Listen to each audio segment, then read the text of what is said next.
Yang busuk DPR-nya, di mana bumi dipijak, rakyat dipajak. Bubarkan DPR, maka Indonesia baru akan merasakan merdeka. Jangan menyampaikan hal-hal seenak kali, bubarin DPR. Jangan. Kita memang belum tentu benar, belum tentu hebat, enggak. Tapi minimal kita mewakili kerja-kerja masyarakat yang mumpuni untuk teman-teman masyarakat semuanya. Catat nih, orang yang cuman mental bilang bubarin DPR, itulah orang tolol sedunia. Itulah orang tolol sedunia. Bayangin ketololan anggota DPR. Yang dia wakili adalah kepentingan rakyat selama 5 tahun, bukan kedaulatannya. Tolol. Sia anu tolol Ahmad Sahroni sia anu tarolol mah. Kaing masyarakat nyebut tolol, sia anu tarolol mah. Tolol. Kita boleh dikritik, mau bilangin anjing babi bangsat nggak apa-apa. Mampus nggak apa-apa. Tapi ingat bahwa kita selaku wakil rakyat juga punya kerja-kerja, punya empati. Empati belah mana sia di Sukabumi aya kasus raya, terus kasus-kasus masyarakat jelema susah nu sajena loba, sia hayang naik gaji. Empati belah manana blagung. Eta anjir gila tukang bara main suaranya, pengemis atuh anggota DPR teh. Anggota DPR ini dia kita pilih karena dia mengemis suara kita pada waktu itu. Loh, pada waktu pemilu anggota DPR itu datang ke Jogja itu minta ngemis suara. Dia pengemis tadinya. Tiba-tiba jadi tuan. Bayangin ketololan anggota DPR. Kadang-kadang ya, masyarakat boleh kritik, boleh komplain, boleh caci maki, nggak apa-apa kita terima. Tapi ada adat istiadat yang mesti disampaikan. Sia ngadongeng adat istiadat. Anggota DPR tentunya di adat istiadat mah masyarakat keur susah. Sia hayang naik gaji. Anjing. Gaji tidak naik ya, saya tegas sekali gaji tidak naik. Yang naik cuman tunjangan itu saja yang saya sampaikan tadi, tunjangan beras, karena kita tahu beras telur juga naik. Mungkin Menteri Keuangan juga kasihan dengan kawan-kawan DPR, Menteri Keuangan juga kasihan dengan kawan-kawan DPR, jadi dinaikkan. Sri Mulyani kemarin bicara soal guru menjadi beban dari negara tuh. Kalau dia ada di Perancis sudah lama dipenggal kepalanya tuh. Dan salah satu penyebab Louis XVI dipenggal karena kelakuan Menteri Keuangan dia. Ini Menteri Keuangan yang ditugaskan oleh Louis untuk pajaki rakyat karena Prancis bangkrut, membiayai kehidupan mewah istana. Apa itu pajak? Pajak adalah cara biadab untuk mempertahankan peradaban. Karena tidak ada diskurs yang memungkinkan orang menagih pajak berdasarkan aturan rasional. Ada orang yang mau dipajaki, tetapi demi kesosialan manusia kita bayar pajak itu. Dan itu yang disebut sebagai APBN. Apakah Sri Mulyani mengerti bahwa tugas negara di Indonesia, di negeri ini adalah mencerdaskan kehidupan bangsa. Oleh karena itu biaya pendidikan harus ditanggung negara. Jadi Anda dosen guru dipajaki supaya balik ke dia. Kata Sri Mulyani beban negara. Dari mana otaknya? Bukan dari mana otaknya, di mana otaknya? 2 senti di atas dada atau 30 senti di atas mata kaki alias dengkul.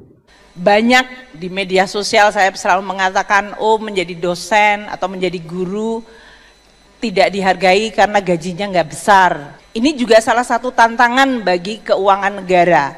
Apakah semuanya harus keuangan negara ataukah ada partisipasi dari masyarakat? Kalau pemerintah negara mengabaikan guru, artinya dia melanggar pesan undang-undang dasar, pesan konstitusi. Dan pesan konstitusi tidak bisa ditukar tambah dengan keterangan APBN. Pesan konstitusi itu imperatif sifatnya, bahwa cerdaskan kehidupan bangsa, artinya tumbuhkan cara berpikir, bangun jalan pikiran, itu jelas pesannya. Bukan bangun jalan tol. Kalau kita balik pada doktrin konstitusi, yaitu cerdaskan kehidupan bangsa, maka kedudukan guru itu imperatif, harus ada di situ tuh. Pesan konstitusi adalah cerdaskan kehidupan bangsa. Siapa yang bisa mencerdaskan kehidupan bangsa? Bukan komisaris, tapi guru itu. Karena itu yang harus diperbanyak adalah guru, bukan komisaris. Dengan cara itu sebetulnya saya berselisih sedikit cara pandangnya kalau dikatakan di supply-nya dikendalikan gitu. Enggak boleh dikendalikan supply-nya. Yang penting adalah kita tahu bahwa kalau kita sebut guru itu artinya Ada politics of hope. Di dalam istilah yang lebih keren, sebagai pedagog, dia memberi harapan. Nah, harapan ini harganya mahal sekali. Karena bangsa yang kehilangan harapan, itu seperti orang yang hidup di gorong-gorong. Dia nggak tahu di atasnya langitnya ada apa. Gitu. Jadi kenapa kita terpuruk? Karena tidak ada cahaya pengetahuan. Padahal sebetulnya negeri ini dimerdekakan oleh para guru. Founding person kita, founding parents kita, orang tua pendiri bangsa kita adalah para guru. Soekarno adalah guru, Muhammad Hatta adalah guru, Sultan Syahrir adalah guru, Nasir adalah guru, Buya Hamka adalah guru, bahkan Jenderal Sudirman adalah guru, Haji Omar Said Cokroaminoto adalah guru. Jadi kita bangsa ini didirikan oleh guru, bukan oleh tukang, apalagi tukang mebel. Jadi fondasi etisnya kuat sekali kedudukan guru itu. Karena itu kalau pemerintah negara mengabaikan guru, artinya dia melanggar pesan undang-undang dasar, pesan konstitusi. Dan pesan konstitusi tidak bisa ditukar tambah dengan keterangan APBN. Pesan konstitusi itu imperatif sifatnya, bahwa cerdaskan kehidupan bangsa, artinya tumbuhkan cara berpikir, bangun jalan pikiran, itu jelas pesannya. Bukan bangun jalan tol. Nggak ada konstitusi bilang bangun jalan tol. Enggak, konstitusi bilang bangun jalan pikiran. Jadi setiap kali kita merayakan Hari Guru, harusnya kita turunkan bendera setengah tiang itu. Pasang di bendera setengah tiang. Boleh tahun depan kita pasang bendera setengah tiang setiap Hari Guru. Kalau memang belum merdeka, ngapain ngangkat bendera penuh kalau memang belum merdeka? Saya pernah jadi guru. Gaji saya hanya sebesar 300.000 per bulan. Apakah saya marah terhadap negara? Apakah saya kecewa terhadap negara? Apakah saya murka terhadap negara? Tidak sama sekali. Bagi kami, kecerdasan anak bangsa itu lebih penting dari segala hal apapun. Kami nggak mikir besok kami makan apa. Kami nggak mikir besok bisa beli beras apa enggak. Kami hanya berpikir agar anak-anak bisa cerdas, bisa sekolah, bisa melanjutkan sekolahnya dan mendapatkan ijazah. Itu yang ada di benak kami, itu yang ada di pikiran kami. Kami nggak mikir diri kami seperti apa. Lantas dengan seenaknya, manusia iblis ini mengatakan bahwa guru adalah beban negara. Prabowo Subianto, Sri Mulyani ini nggak layak lagi untuk Anda jadikan menteri. Ini sangat menyayak hati masyarakat dan hati para guru. Beberapa kali perkataan Sri Mulyani sangatlah tidak berpihak kepada rakyat, sangat melukai terhadap hati-hati rakyat. Lalu Bapak dengan gelap mata mempertahankan jabatan Sri Mulyani tetap berada di kabinet Bapak. Gak lebay ketika publik hari ini bilang negara gak berpihak kepada rakyat. Urusan kesejahteraan rakyat, gaji guru yang memang masih kecil dibilang membebankan APBN. Giliran ambisi kekuasaan, IKN, MBG, Kabinet Super Gemuk, itu pakai APBN dan dibilang, ya itu kan kebutuhan negara. Gimana sih? Berbagi gaji komisaris, rangkap jabatan pula dengan wakil menteri, menggunakan uang APBN. Institusi bermasalah seperti Polri, tiap tahun anggaran naik dan pakai uang APBN. Di tengah efisiensi, anggaran mobil dinas, hotel pejabat juga terus naik. Kenapa harus tanggung oleh APBN? Jangan pilih kasih. Giliran sesuatu yang memang dibutuhkan oleh publik, kesejahteraan guru, lapangan pekerjaan dan sebagainya, seakan-akan beban. Giliran ambisi kekuasaan yang rawan korupsi, rawan mangkrak nih kayak IKN sekarang, dibilang itu kebutuhan. Itu namanya nggak pro terhadap rakyat. Namanya pro terhadap elit, pro terhadap perut mereka sendiri, pro terhadap... Ya, kembali lagi bersama saya di channel ini, Dinas 2045. Salam inspirasi, salam NKRI, harga mati. Kita sudah menonton cuplikan video sebelumnya, yaitu dari Kem TV. Oleh sebab itu, saya lebih tertarik untuk membacakan para pendapat teman-teman kita atau mewakili suara hati rakyat yang menanggapi cuplikan video yang barusan saja kita tonton, agar kita satu sama lain bisa saling bertukar pikiran. Saya Wali dari teman kita Sri Wahyudati. Mewakili rakyat apa? Mewakili terima uang rakyat. Kenyataannya memikirkan tunjangannya. Nasib rakyat yang diwakili tetap aja miskin. Sri Mulyani sudah kelamaan jadi Menteri Keuangan dan Ekonomi. Indonesia malah jadi hancur lebur. Pengorbanannya apa anggota DPR di negeri ini? Kok gajinya dinaikkan? TNI bolak-balik ke medan tempur tidak diperhatikan. Guru yang kerjanya mencerdaskan anak bangsa dibilang beban negara, sementara DPR yang kerjanya tidak jelas dan korupsi, gaji dan tunjangannya dinaikkan oleh negara. Gak salah kalau dibilang negara Konoha. Guru gajinya harusnya lebih banyak dari DPR ya. Guru yang menjadi kali-kalian semua bisa jadi menteri-menteri dan DPR, MPR. Ya ingat itu ya, jangan lupa jasa guru-guru itu semua. Lanjut lagi. Ya Bung, benar kata Bung, saya juga merasakan jadi guru dengan gaji 180.000 per bulan, tapi saya tetap mencerdaskan anak bangsa tanpa ngeluh.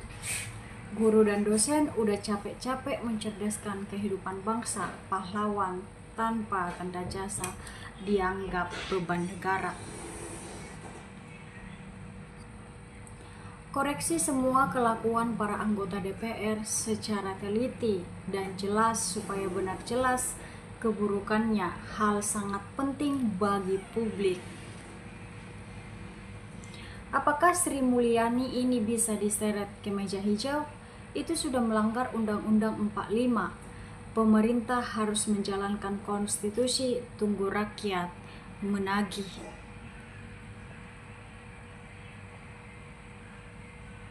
DPR Menteri Keuangan beban bagi rakyat, pejabat yang gak punya malu sudahlah pengangguran banyak, dipajak tinggi lagi. Sudah nanti dalam pemilihan DPR kompak jangan dicoblos. Kalau dia memberi uang untuk nyogok rakyat, ambil uang kolom DPR semua coblos. Keadilan sosial dan kemakmuran bagi seluruh pejabat Republik Indonesia dan kesengsaraan dan penderitaan sosial bagi seluruh rakyat Indonesia.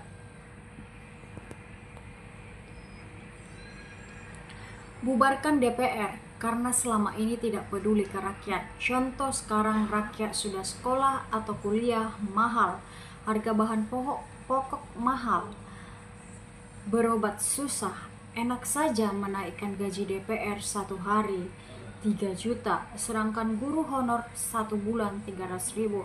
Apakah Anda peduli? Enggak kan? DPR menyuarakan suara apa dan siapa? Kami rakyat masih susah minta ampun nyari makan. Bubarkan DPR RI, pulangkan Ahmad Sahroni, serahkan ke keluarganya. Ini orang bikin rakyat muak. Biar betani aja, biar ngerasakan apa yang dikerjakan rakyat. DPR dan Menko pasti ada kerjasama ini yang saling berinvestasi. Lagian apa salah guru, dosen, dan rakyat? Yang salah itu kalian dikit-dikit rapat undang-undang dasar atau ujung-ujungnya duit. Sangat tidak waras dengan segala momen dan program kalian mengurus tapi mencilat. DPR nggak ada fungsinya, hanya membebani rakyat saja. Mereka tidak mewakili rakyat, tapi mewakili partainya, sebab DPR adalah tangan panjang partai. Ingat, 2029 nanti DPR jangan dicoblos, biarkan sekarang sombong. Ingat, 2029 jangan coblos, pemilu akan datang. Itulah cara licik Menko suap DPR dengan cara naikkan tunjangan DPR supaya bisa bebas tambah hutang. Mereka ini memang sudah makan sumpah dan sudah terkutuk. Dia sudah memandang tingkah lakunya paling baik. Allah libatkan pedang mulai. Bubarkan DPR, lengserkan Sri Mulyani dan pejabat-pejabat khusus lainnya yang tidak merakyat. Menteri Keuangan tidak pernah sekolah. Ia langsung lulus dari mahasiswa. Inilah yang namanya tidak pernah sekolah.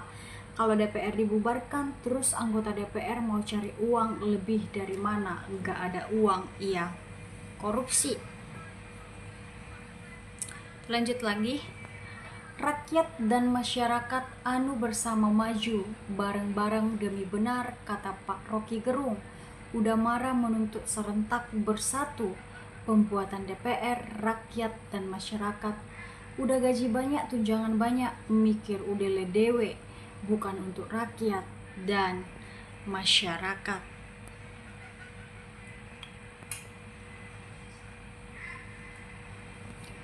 Bubarkan duduki gedung DPR, turunkan Menteri Keuangan yang sudah kong kali kong naikin tunjangan anggota dewan yang tidak terhormat.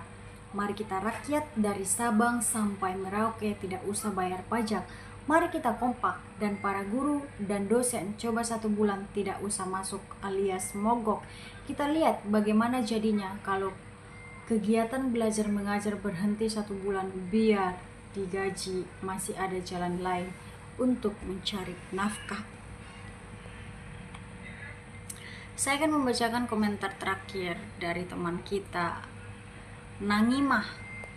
Inilah anggota DPR dan Menteri Keuangan membuat kebijakan yang memperkaya diri sendiri, tapi kurang tidak adil dengan PNS, pensiun, dan honor.